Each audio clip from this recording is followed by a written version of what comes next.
Bonjour et bienvenue sur GEP-TV. Alors voilà, la série de reportages c'est terminé. Ce que nous avons fait à Cannes au Festival International des Jeux et à Mons sur le festival Troll Légende, c'est-à-dire une trentaine de vidéos d'interviews, c'est fini. Donc nous allons reprendre nos habitudes, c'est-à-dire avec des feuilletages et aussi des lives. Le prochain live sera lundi avec comme invité Enzo Cavalier qui nous parlera de son tout dernier projet. Et en attendant, nous allons parler de Sapin Inca. Voilà. Alors, Sapin Inca, c'est un jeu de rôle édité par Odonata. C'est un jeu de rôle qui est un peu historique, mais il y a une uchronie en fait. Bon, il y a un gros thème historique qui est la période des grandes découvertes en Amérique du Sud, et on se consacre plus particulièrement, comme le titre l'évoque, l'Empire Inca de la Cordillère des Andes. Alors vous allez voir, on va faire un petit feuilletage. C'est un ouvrage qui mêle à la fois des éléments historiques, de nombreux éléments historiques, avec une forte documentation, mais aussi c'est un jeu de rôle uchronique et fantastique, parce qu'il ne se positionne pas dans notre histoire, puisqu'ici les Incas ont réussi à repousser les envahisseurs espagnols, et il y a une espèce de statu quo, d'équilibre politique qui se fait entre eux en ce moment, donc au moment où vous allez jouer vos personnages. On va commencer de suite ce petit feuilletage. Alors on va vraiment faire un survol, hein, on va pas vraiment approfondir la chose, on fera des vidéos suivantes pour le système de jeu, le système de combat, etc. On verra ça plus tard. Là, mon intérêt pour l'instant, c'est vous présenter le produit. Vous allez voir que le jeu vaut le coup d'œil. Ou le coup d'œil vaut le jeu, enfin je sais plus, enfin bref, vous allez voir, ça va être vachement bien. A de suite pour le feuilletage express. On se retrouve donc devant Sapin Inca, le livre de base. Alors sachez qu'il existe aussi un écran avec le scénario, là on va se consacrer au livre de base. Vous allez voir qu'il y a déjà pas mal à voir et à étudier. Alors je vais positionner le livre de manière à ce que vous voyez bien, voilà, là je pense que c'est bon.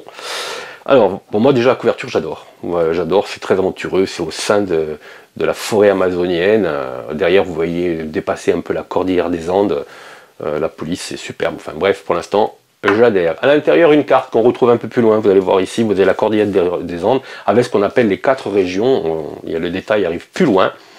Excusez-moi si j'écorne un petit peu les mots, hein, parce que bon, c'est uniquement à lecture, j'ai pas discuté trop, enfin si, j'ai discuté quand même avec les auteurs, que ce soit Murtor, que ce soit Éric Dubourg, mais j'ai oublié de leur demander la prononciation des mots, mais dedans il y a un petit lexique, hein.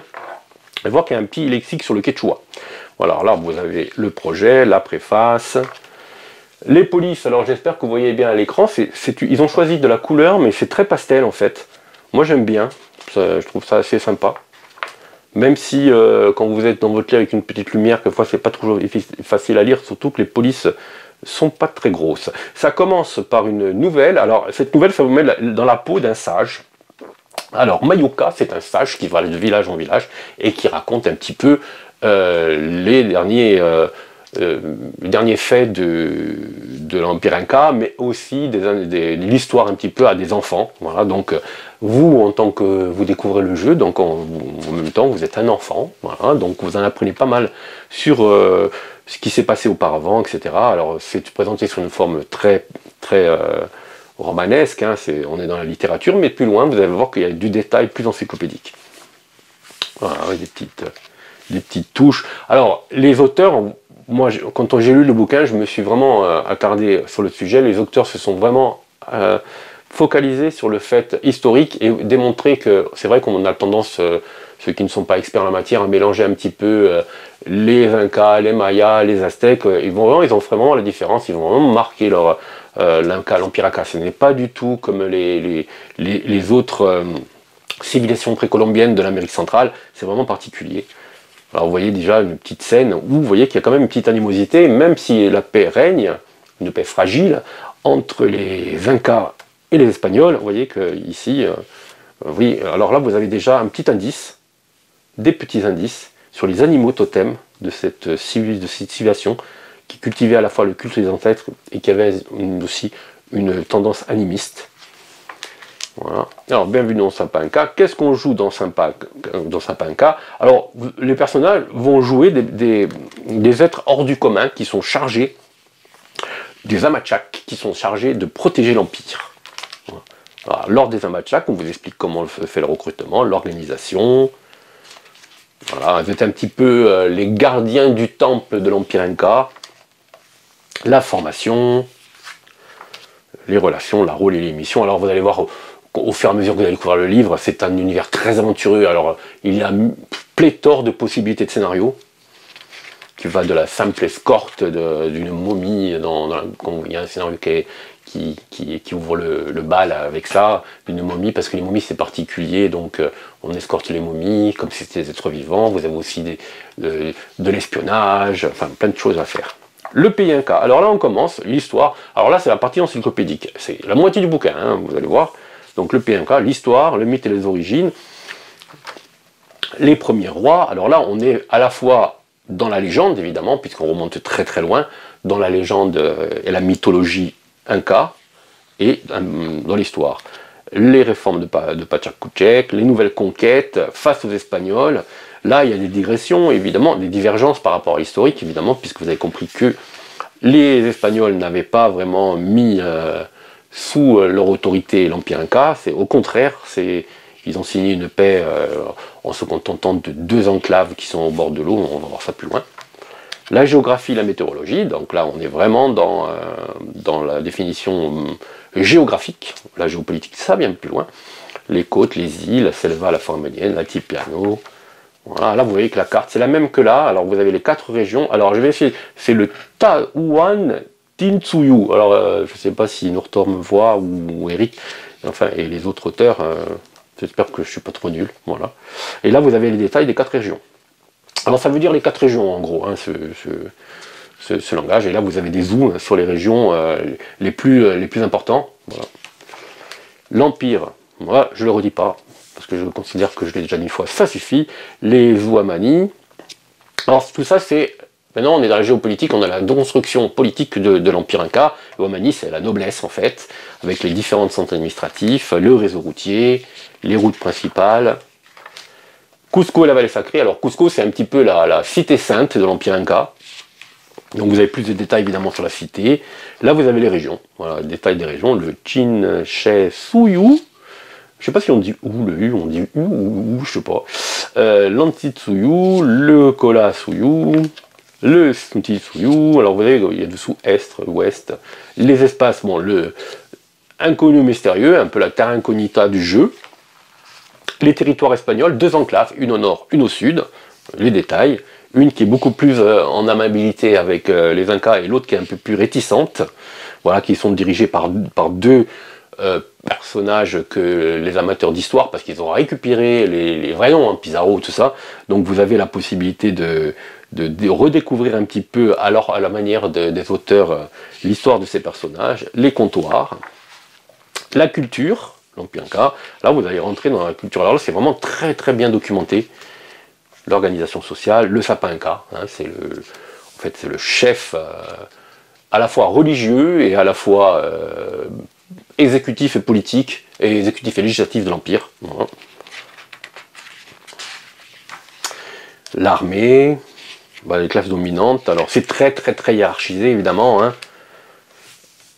Les campagnes militaires, vous voyez que des scènes de combat entre les Espagnols, la religion, qui mélange, comme je vous l'ai dit, une philosophie andine qui mêle des éléments, vous voyez le chacana, la philosophie andine, qui mêle des éléments animistes et du culte des ancêtres, les différentes divinités. Là vous avez les principales divinités, c'est non exhaustif évidemment, hein. Viracocha, Inti. Alors ces 2 c'est important parce que vous allez voir que plus tard quand vous créez votre personnage, vous allez voir un dieu tutélaire, vous allez avoir aussi un animal totem, et ça va vous donner des capacités en plus à la création du personnage. Voilà, Makocha, si vous avez de la magie, parce que vous êtes aussi un personnage doté de pouvoir, vous allez voir que les dieux que vous vénérez et les totems aussi ont une influence sur la magie que vous pouvez exercer. Alors voilà, lui c'est le méchant, hein. La mort, en fait, le culte des ancêtres, voilà, vous avez une notion de culte des ancêtres, voilà. L'Huaca, c'est tout ce qui est sacré, en fait. Le sacrifice, la notion de sacrifice, on n'est pas chez les Aztèques, où on sacrifie à tout bout de champ. Non, là, les sacrifices ont lieu, il y a des sacrifices humains, comme ils expliquent dans le texte, mais c'est assez rare, quand même. Et souvent, et d'ailleurs, la plupart du temps, on ne sacrifiait pas des prisonniers, mais la plupart des personnes qui étaient volontaires pour s'offrir aux dieux. Les festivités, les différentes fêtes. Alors, je suis un peu tendu, voilà. Les langues et l'écriture. Alors, il y a plus de différentes langues, évidemment, il y a de nombreuses, il y a 400, je crois, il y a 400 peuples qui occupent l'Empire Inca, hein, il n'y a pas que les Incas. Donc là, c'est toujours non exhaustif, hein, il y a les principales langues qui existent. Voilà. La vie quotidienne, l'enfance, l'âge adulte, la mort. Alors la mort a une notion, ils ont une vision très familière et docile, amicale envers la mort. Hein. Les crimes et les châtiments, les habitations, le mobilier. Alors on bannit plutôt qu'on ne tue, hein, ça fait penser un peu aux Vikings. Hein. Les constructions, les bâtiments aristocratiques, les constructions, vous avez un petit peu toutes les explications. L'alimentation. Alors les Incas prennent 2 repas par jour, le premier tôt le matin, qui est le plus important, et le second vers 4 ou 5 heures l'après-midi. Voilà. Là vous avez des détails de ce qu'ils mangent. La médecine qui était très avancée quand même s'ils avaient ils ne connaissaient pas la roue, il ne faut pas oublier qu'ils ne connaissaient pas la roue, mais par contre ils avaient des pratiques médicales assez avancées à base d'infusions, d'herbes. Les loisirs, voilà, le pica, c'est un dé en bois, c'est un jeu de dés. Les vêtements, les terres et les richesses, les notions de commerce, le commerce principalement basé sur le principe du troc. Il n'y avait pas de monnaie, il faut dire que le système monétaire était très rudimentaire, à base de nœuds. Les peuples, alors là aussi c'est non exhaustif, les principaux peuples, voilà. Alors là ils le disent, il y a près de 400 peuples différents répartis sur l'ensemble du Tawantinsuyu, voilà. Là vous avez les principaux peuples. Voilà. Certains sont en bon terme avec l'empereur, d'autres sont plus rebelles. Ça peut faire aussi des notions de scénario. Les Chancas et Chanquet, voilà, vous avez tous les différents peuples. Par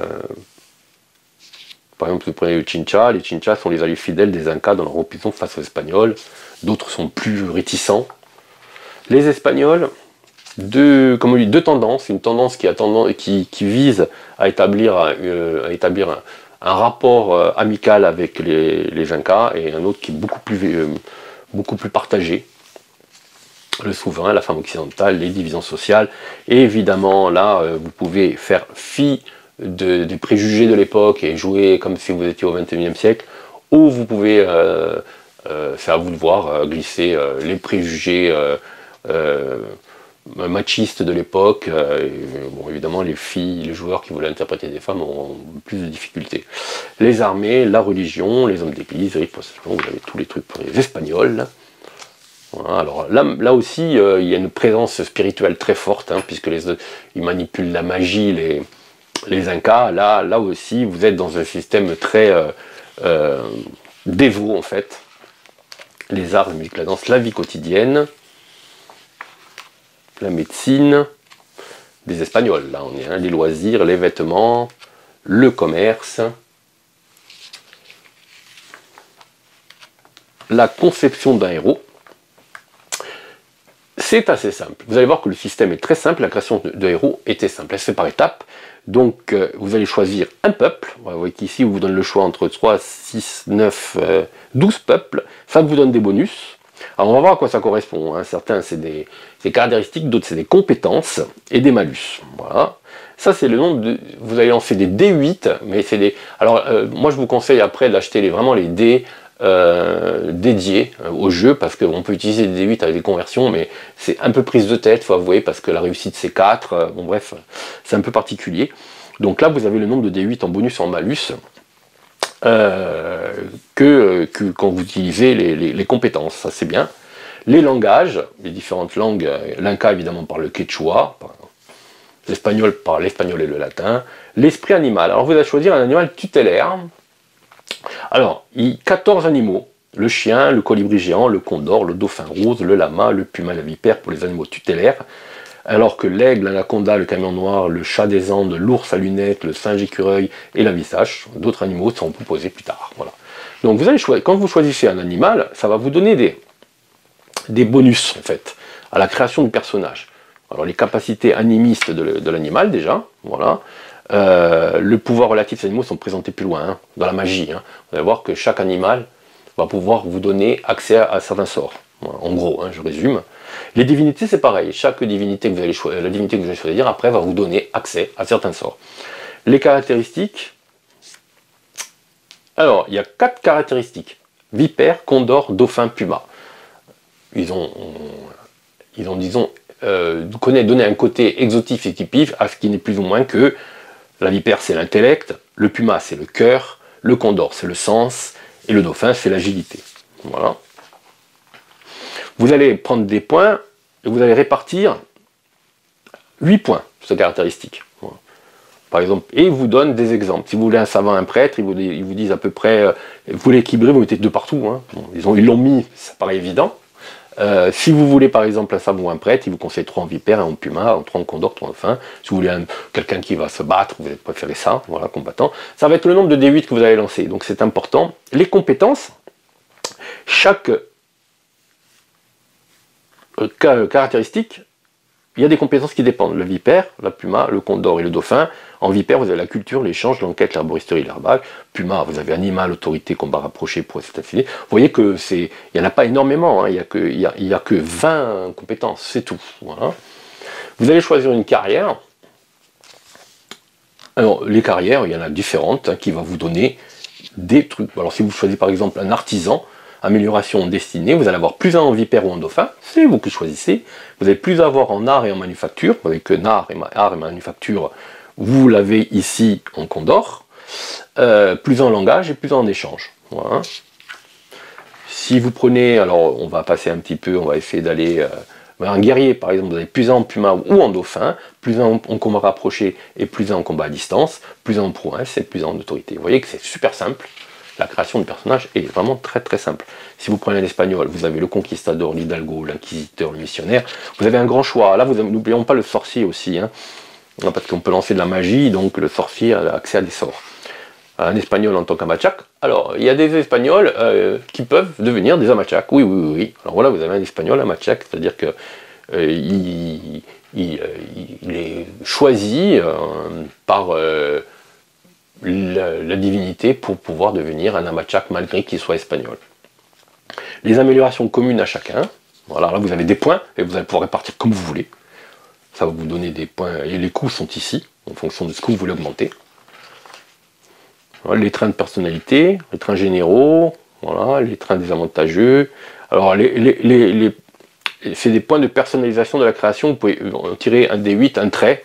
Donc vous lancez le dé et puis vous choisissez un trait supplémentaire qui va vous donner des... Voilà. Ça peut être utile dans le gameplay. Les caractéristiques secondaires. Il y a toujours des caractéristiques secondaires. La défense, c'est ce que va devoir le nombre de réussites que doit faire l'adversaire pour vous toucher.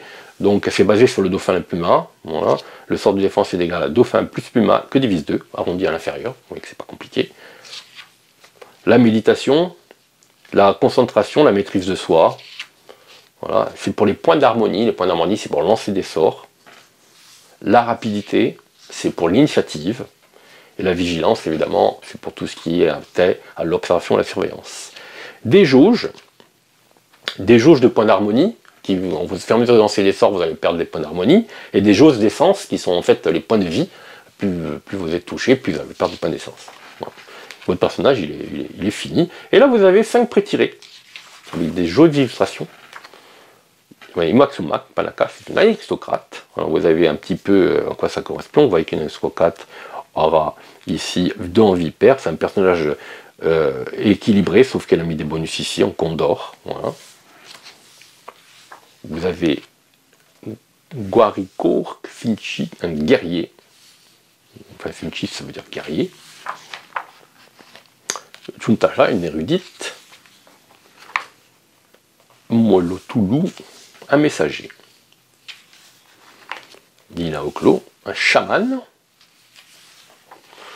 Il y a plus que 5, hein, je vous ai dit des bêtises. Cory Waman, un prêtre. Le système de jeu. Et vous avez les caractéristiques, et vous avez les compétences.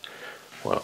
Donc, si vous prenez par exemple, Vipère, c'est l'intellect, Et vous avez toutes les spécialisations. Alors, les spécialisations, vous n'êtes pas obligé, c'est une règle optionnelle. Si vous prenez des spécialisations, vous allez choisir des spécialisations, et ces spécialisations vont vous donner des bonus. C'est-à-dire que quand vous faites un 1, vous allez pouvoir relancer le dé, parce que le 1 c'est raté. Hein. Quand vous faites 1, vous allez pouvoir relancer le dé si ça correspond à votre spécialisation. Voilà.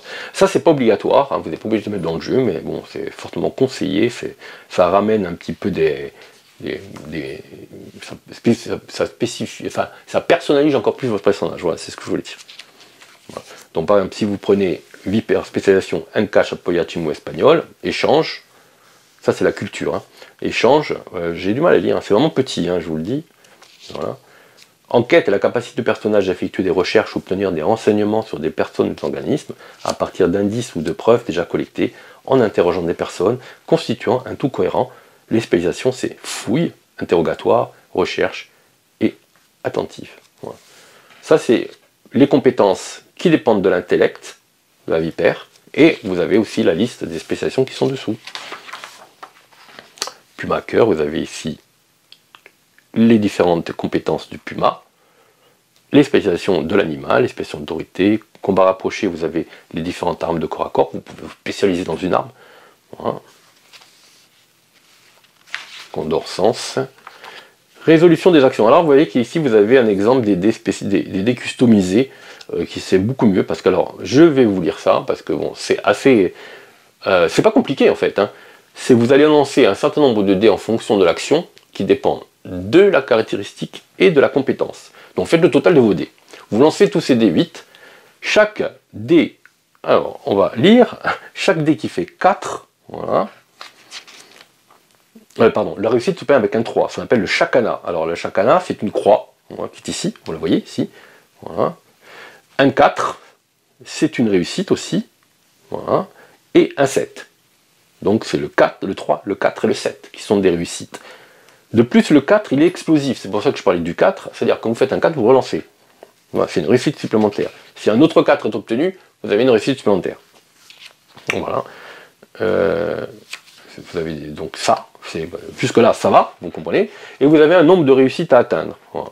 Ici vous avez une table de conversion, voilà, le dé à 8 faces, échec 1, échec 2, 5, 6, échec critique 8, réussite 3, réussite 7, réussite 4. Vous voyez que c'est pas... Si vous prenez les dés, c'est quand même mieux. Les dés clairs, c'est des réussites, les dés sombres, c'est des ratés. Voilà. Donc la première chose à faire, je pense qu'on vous a fait acheter les dés, quoi. Alors, le nombre de difficultés, c'est-à-dire le nombre de réussites que vous devez atteindre. Si c'est moyen, vous devez avoir au moins 2 réussites. Si c'est difficile, 4 réussites, 10 réussites, voilà, évidemment. Comme dans tous les jeux de rôle, si la réussite est évidente, vous lancez pas le dé. Si vous faites plus de réussites que le nécessaire, vous allez avoir une réussite améliorée, ce qu'on appelle. Alors en combat, ça va être des dégâts en plus. Voilà. Par contre, si le joueur n'obtient aucune réussite sur son jet de dés, obtient plusieurs 8, ce nombre 8 signifie l'échec. Voilà. Voilà. S'il y a un 8 dans le résultat, il n'y a aucun. Le résultat du test est un échec critique. Donc, c'est la manière de jeu d'imaginer ce qui arrive à la personne.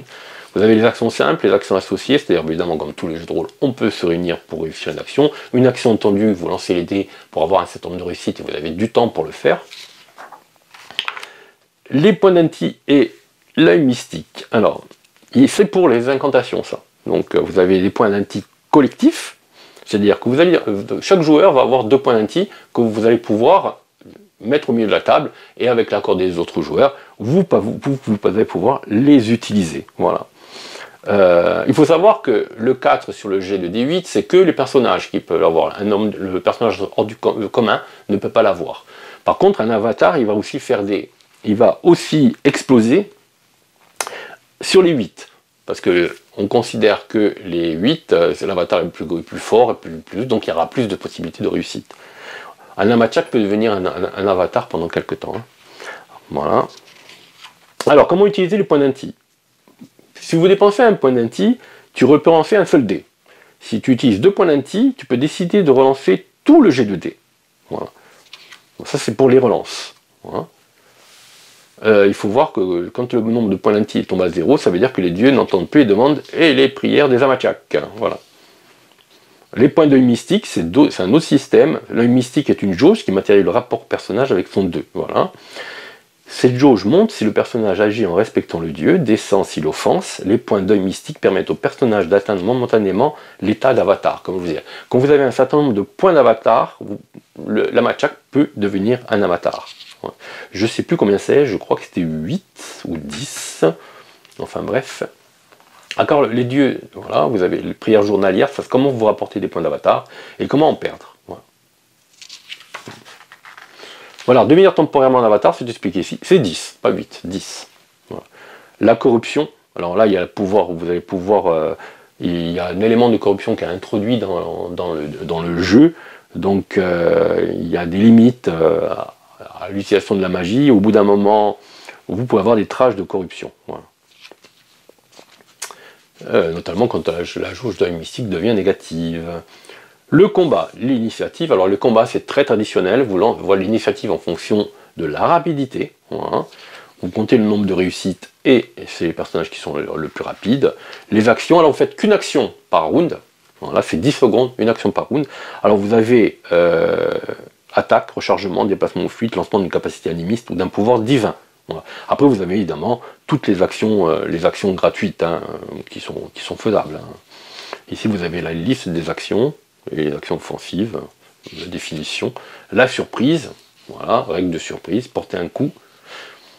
Quand vous voulez frapper, vous utilisez une compétence d'attaque. Par exemple, pour le combat, c'est combat rapproché ou combat à distance, une des deux.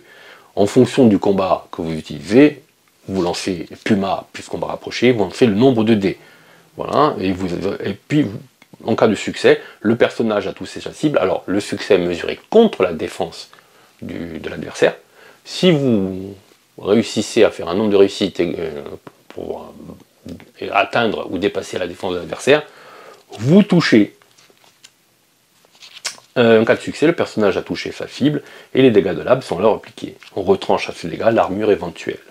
Chaque réussite supplémentaire, ça comme je vous le dis, la réussite améliorée, inflige un point de dégâts supplémentaire. Si l'attaquant obtient autant de réussite que le double une fois exécuté, le facteur de dégâts de son arme est doublé et l'armure est retranchée. Voilà. Alors le succès normal, les dégâts, c'est le facteur de dégâts de l'arme, parce qu'en fonction de l'arme que vous utilisez évidemment, plus le nombre de réussites supplémentaires, moins la protection de l'armure. Voilà. Si vous faites un succès critique, si la marge de réussite double la défense adverse, voilà, si vous faites 6 réussites et que la défense adverse fait 3 par exemple, les dégâts, c'est les facteurs de dégâts de l'arme multipliés par 2, plus le nombre de réussites supplémentaires, plus la protection d'armure. Tout simplement. La défense active, parce que vous pouvez vous défendre activement, hein, mais il faut l'annoncer à votre initiative. Donc la défense active, c'est un test de Puma plus au combat rapproché, parce qu'à distance, il n'y en a pas. Et on doit obligatoirement voir arriver l'arme. Alors il y a des règles secondaires sur les postures de combat qui sont définies ici, qui vous donnent des bonus et des malus en fonction. Les dégâts et blessures, alors là vous perdez des points d'essence, vous pouvez tomber à 0, vous n'êtes pas mort encore, et vous pouvez être mort si fait un négatif égal à son score initial de Puma. La guérison, récupérer des points d'harmonie aussi. Là vous avez les différentes armes explicatives, les dommages sont expliqués ici, comment ça fonctionne, les armures, l'équipement, vêtements et bijoux, éclairage et feu, là vous avez tout ce qui concerne l'équipement. Boissons, nourriture, outils, périls, les chutes, surcation, dommages par le feu, les effets de l'alcool. Alors là, vous avez évidemment, comme dans tous les jeux de rôle, vous avez toutes les définitions. Alors, les règles sont vraiment... ce qui est intéressant, c'est que les règles sont vraiment simples, quoi. Vous n'avez pas vraiment... aucune difficulté. C'est un jeu de rôle qui s'adresse vraiment aux joueurs, même des joueurs... moi, je pense que même des joueurs débutants, peut-être pas... parce qu'il y a aussi tout l'univers. Les joueurs débutants, ça peut marcher. Le meneur de jeu, je crois qu'il faut quand même qu'il ait un petit peu, vraiment potasser un petit peu l'univers, qui est vraiment particulier.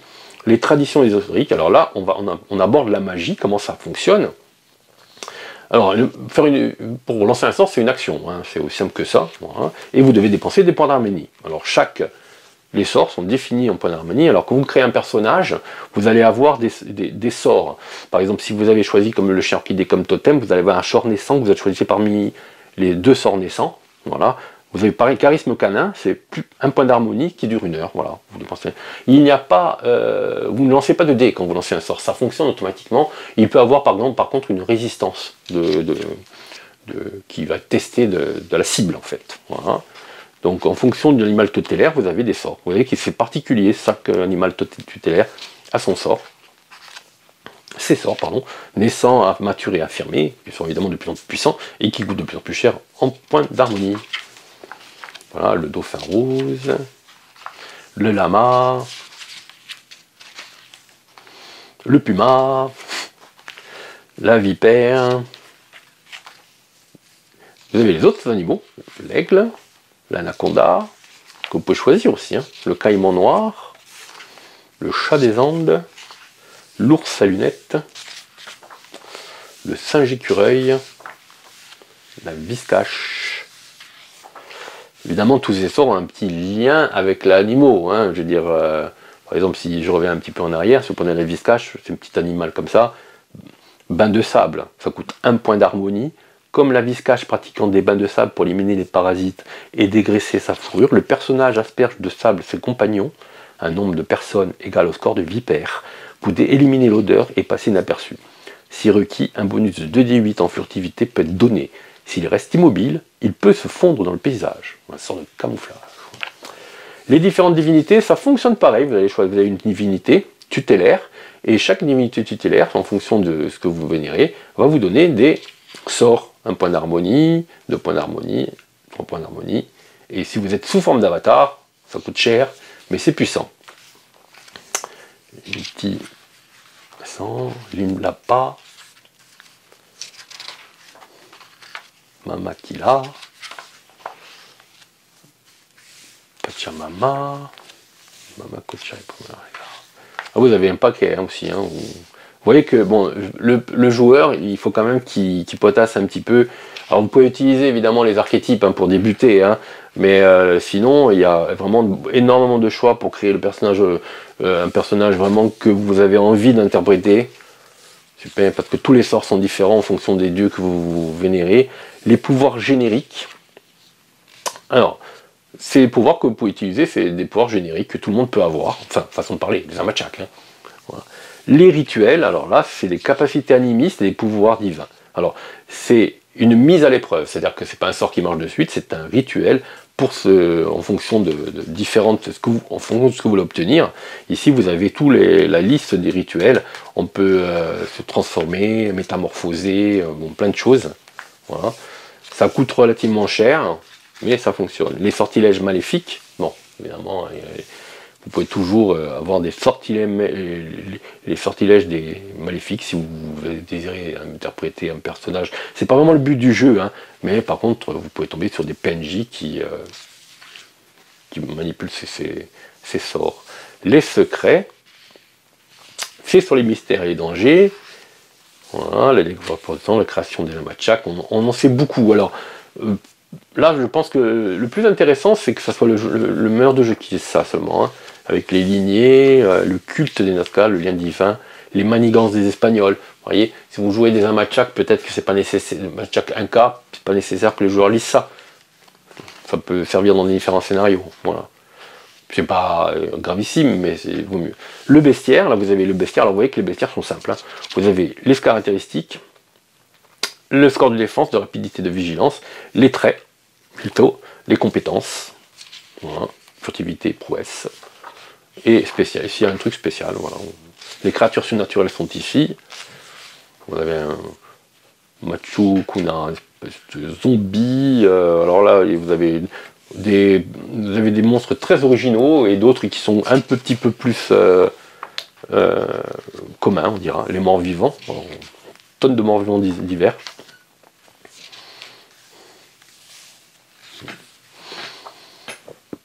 Il n'y a pas de système de niveau, hein, donc c'est vraiment en fonction des scénarios. Et un scénario de fin que je vais passer vite pour pas que vous voyez. Voilà. Au deuxième scénario, voilà, mission de voyage. Il y a de quoi faire hein, pour démarrer. Hein. Voilà.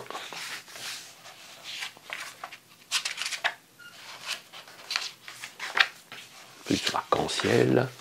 J'aime beaucoup les dessins, moi. Superbe planche finale. Un petit guide de prononciation du quechua. Ouais, il va falloir que je m'entraîne, hein, parce que c'est abominable. Et là, une forteresse, la forteresse à Cusco. Vous avez la forteresse ici, vous avez la ville de Cusco en bas, avec les différents quartiers. Voilà. Hop, on monte. Et c'est fini. Franchement, que dire? J'aime beaucoup, ça c'est sûr. Je suis passionné d'histoire, donc ça aide. Ce qui est intéressant dans Sapainka, c'est que les règles sont très accessibles, donc il n'y a pas besoin de vraiment se prendre la tête pour tenter l'exercice. Vous pouvez essayer Sapainka. Ce qui est l'avantage qu'il y a, c'est qu'en fonction du groupe de joueurs que vous pouvez avoir, il y a des possibilités de scénario qui sont infinies. Ça peut arriver, ça peut faire de la résistance contre une incursion espagnole, vous pouvez aller chercher des trésors dans les forêts amazoniennes, vous pouvez accompagner, escorter une haute personnalité à un rendez-vous risqué, vous pouvez descendre dans une enclave espagnole pour espionner ou voir saboter. Enfin, il y a plein de choses à faire, franchement. C'est un univers qui est très ouvert, c'est vraiment très très bien. Moi, ce que j'ai beaucoup aimé là-dedans, c'est la richesse documentaire. C'est vraiment très puissant. On est vraiment dans un bouquin qui nous en apprend beaucoup. Hein. Il y a un côté pédagogique très fort. Si vous connaissez rien à la civilisation Inca, une fois que vous avez fourni ce bouquin, vous n'allez pas dire que vous êtes un expert, mais vous avez appris plein de choses. Et en plus, c'est vraiment une civilisation, un peuple absolument passionnant, voilà, avec donc quand on sait qu'ils ne connaissaient pas la roue, mais qu'ils savaient mieux soigner que les Espagnols, par exemple. Enfin, il y a plein de choses comme ça qui marquent les spécificités, l'originalité de ce peuple. Franchement, c'est vraiment super bien foutu. Vous pouvez même progresser à travers. Bon, vous avez à chaque fois que vous grimpez de niveau, ça j'ai oublié de le préciser, c'est tellement détaillé légèrement à l'intérieur parce que vous pouvez à chaque fois, vous allez gagner des points et à chaque fois que vous allez gagner des points, vous allez pouvoir augmenter vos caractéristiques, vos compétences et en fonction du coût que vous avez eu au début de la grille, vous allez pouvoir acheter de nouveaux sorts, etc. Bon, ça c'est évident. Voilà. Alors moi je tiens à féliciter Odonata parce qu'ils font vraiment des jeux, à chaque fois ils nous étonnent avec des jeux de très grande qualité. Ils nous avaient fait, ils nous ont amenés sur une planète pleine d'insectes, après ils nous ont amenés dans un univers high-tech complètement extraordinaire où vous incarnez des robots, etc. Enfin plein de trucs comme ça, des intelligences artificielles. Et maintenant on revient sur Terre, un jeu historique. On dira uchronique parce qu'il n'est pas essentiellement historique puisqu'ils ont un peu déformé l'histoire pour l'intérêt du jeu. Donc bref, toujours un plaisir de lire ce que fait Odonata. Voilà. Alors j'espère que cette petite vidéo vous a plu. Si c'est le cas, n'hésitez pas à laisser un petit pouce en dessous, à la partager avec vos amis et si ce n'est pas encore déjà fait, vous abonner à la chaîne GPTV. On a vraiment besoin de vous. À bientôt.